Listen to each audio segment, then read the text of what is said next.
through how you first hit or injured the toe, and then what was going on at halftime before you tried to come out in that third quarter?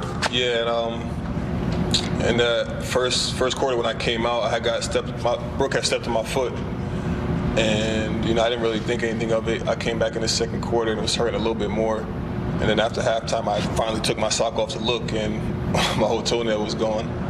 So it was just all bad from there. I couldn't walk or run, so I just told coach to take me out. And what's the process at this point, Andre, in terms of what you do next? As of right now, I'm just gonna what do you do for a toe? I don't know. I'm not really sure what to do. I'm just gonna talk to the training staff and find out what's the best thing to do to get back as quick as possible. I suppose it's a little harder to evaluate your first game, given the toe injury, but how did you put together how things started for you and what you saw in your first evening here? Yeah, in that first quarter, a lot of energy from our guys and myself. We're having a lot of fun out there. Just unfortunate for that to happen in the first game. Aaron? Yeah, Andre, you said unfortunate. Before the game, you could see, you didn't have everyone with that, your sweat going. You look pretty excited to be playing for the first time in a month and a half. How frustrating is it to have that kind of taken away by a toenail? Yeah. Something so small. I mean, I don't know what to say at this point. It's just unfortunate, like I said, it's unfortunate that it happened in the first game, but there's not much I can do about it. Just try to find a way to get better and come back ready to play next time.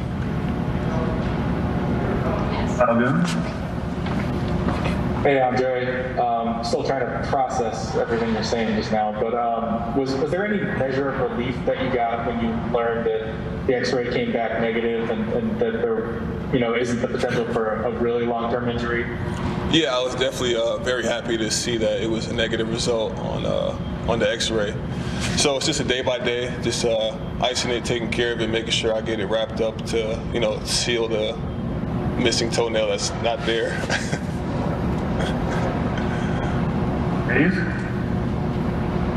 So, Andre, making me cringe here, you say it. How painful is this? Have you ever experienced something like this? No, I've lost a toenail before, but this one was very painful. I'm looking at, you see me looking down at it because I'm like, I can't even put shoes on. I have on flip-flops right now, so it's very, very painful. All right, we have time for one more with Andre. Let's finish with Rachel Nichols, please. Hey, Andre, what's sort of the feel of the team and kind of where things are for you right now once you did finally get out with them? That what they're missing and what kind of boost you could provide. The idea that you could be there and kind of go through that at least at the beginning. What was that feeling like? Yeah, if you saw the first couple minutes of the game that I was out there, just the energy defensively that I brought, and it kind of boosted everybody on both ends of the court. So again, just unfortunate to had this happen to me in the first game. Kind of was a little deflating for me, but my head is high. Gonna take it day by day and come back better than ever. Thanks. Goes to the locker room, does not return, guys. So 14 minutes of action. Big toe on the right foot contusion.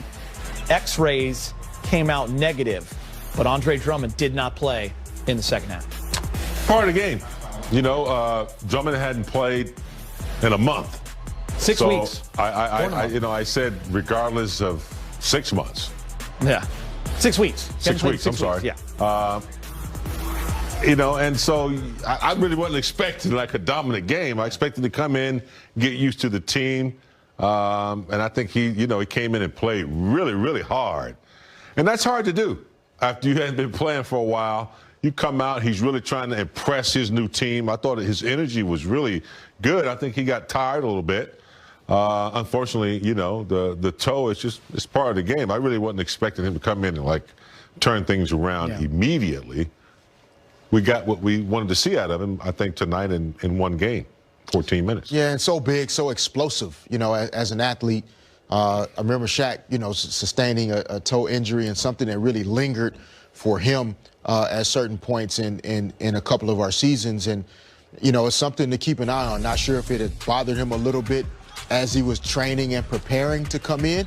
But as James said, like to be in the condition that it took to just show up tonight and play 14 NBA minutes at high intensity, it's hard. That means he's been working out really, really hard. So definitely not something to rush him back if it really is, a contusion or something that's been kind of lingering a little bit over the last couple weeks. By the way, Fish, that Shaq toe injury, the biggest toe injury I can ever remember, no pun intended, that was a big deal. It was a huge toe, figuratively, literally. But Andre Drummond, I guess, big game. The thought is, right, obviously the concern becomes you don't want that to linger. You hope he's okay.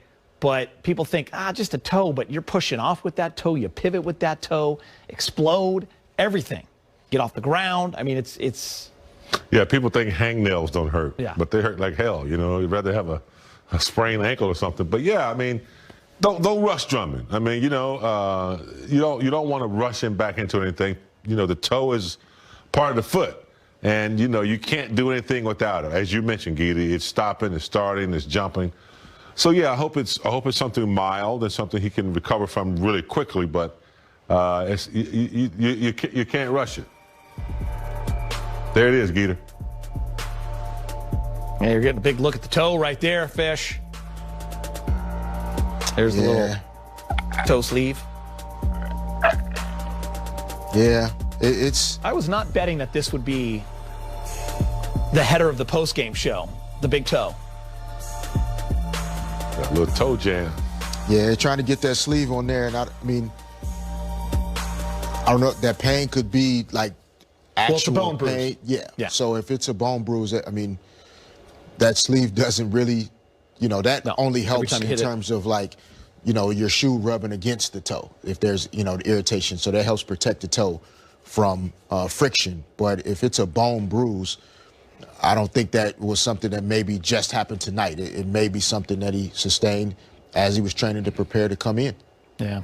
All right. What about the big three from the Bucks? We'll talk about the Bucks a little bit. They were on a 3-game losing streak. They were on a 6-game winning streak before that. We talked in the pregame show about Drew Holiday coming over.